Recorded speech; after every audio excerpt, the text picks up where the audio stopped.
Before the movie turns into a pressure cooker nightmare, it establishes Jay Gardiner as someone already carrying emotional weight before he ever touches the water. Austin Abrams immediately gives the character that fragile, inward energy that works so well in stories where the body is under attack, but the mind is already bruised. Jay is not heading into the ocean because he is fearless. He is going down there because he is chasing something unresolved, and that difference matters. When a survival movie starts with a character who is spiritually cornered before the environment even traps him, every physical threat lands harder. The whale is not just the monster. It is the final form of everything Jay has not processed about his father. His anger and the need to prove something to himself. That father wound looks like the real engine of the story. Josh Brolin's presence in the trailer is limited, but it matters because the movie is clearly treating Mick Gardiner as more than a dead man being searched for.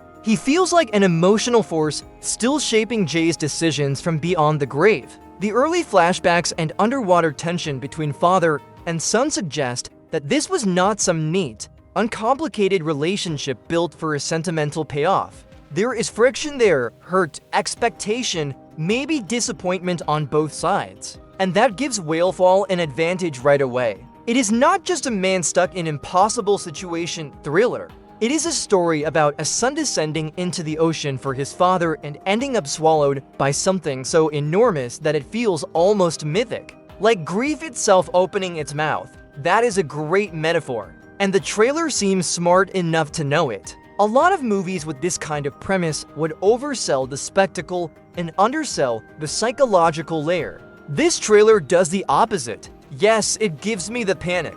Yes, it gives me the giant jaws, the impossible scale, the sudden snap of danger, the darkness, the crushing time pressure, and the horror of being dragged somewhere deeper than a human being is meant to survive. But the emotional framing is doing just as much work as the visual tension. The whole thing is built around Jay going into the water with unfinished business, and once he gets swallowed, that unfinished business stops being subtext and becomes part of the actual survival experience. There is no escaping the monster without also confronting the thing that brought him there. That is what makes the trailer feel so claustrophobic, even though it starts in open water. Brian Duffield has become very good at taking heightened concepts and finding the human mess inside them. That is what makes him such an interesting fit for this material. Even before Jay is swallowed, the trailer makes the ocean feel eerie rather than majestic. The deep water is not freedom here. It is uncertainty. It is memory. It is danger wearing beauty as camouflage. When the clicking starts and that giant shape begins moving through the water, the trailer does exactly what it needs to do. It reminds me how small Jay is, how little control he actually has, and how quickly nature can turn from silence to violence. But then it escalates one step further by making the attack feel almost inevitable, like Jay was never really just swimming toward his father. He was swimming toward a reckoning. Austin Abrams feels like a strong choice for that kind of material. What I like most about him in the footage is that he never feels like a conventional action lead, and that helps the movie.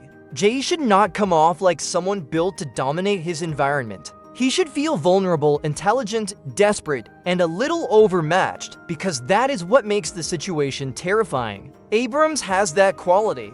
He can play panic without turning it into noise, and he can play emotional damage without over-signaling it.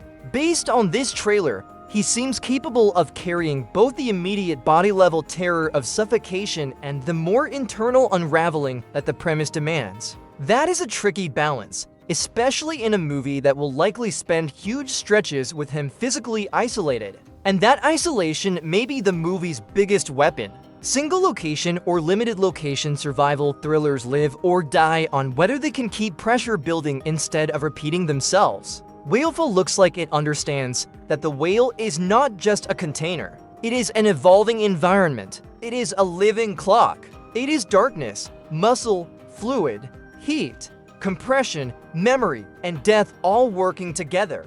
That gives the film a chance to stay visually and emotionally active even when the main character is trapped. The whale's body is basically a ticking chamber, and every breath Jay takes becomes part of the suspense design. The trailer sells that beautifully. It is not just asking whether he can escape, it is asking whether he can think clearly enough, long enough, while his oxygen drops and his mind starts getting pulled apart by fear and trauma.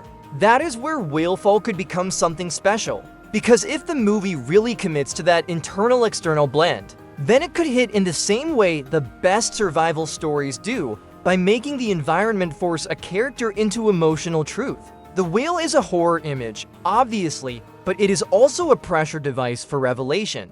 The less oxygen Jay has, the less room he has for self-deception. That is why I think the father-son story matters so much. The trailer is not just building suspense around escape, it is building suspense around understanding. Why was Jay down there really? What did Mitt mean to him? What part of this dive was love? What part was guilt? And what part was punishment? Those questions are what could elevate the movie from tense to unforgettable. The supporting cast being mostly absent from the trailer is also a smart move. Emily Rudd, Elizabeth Shue, Jane Levy, and John Ortiz are all names that suggest the movie has more emotional context and maybe more structural complexity than the trailer is currently showing. But holding them back keeps the focus exactly where it should be right now, on Jay, the whale, the clock, and the terrifying simplicity of the premise. A trailer like this should not be overcomplicated.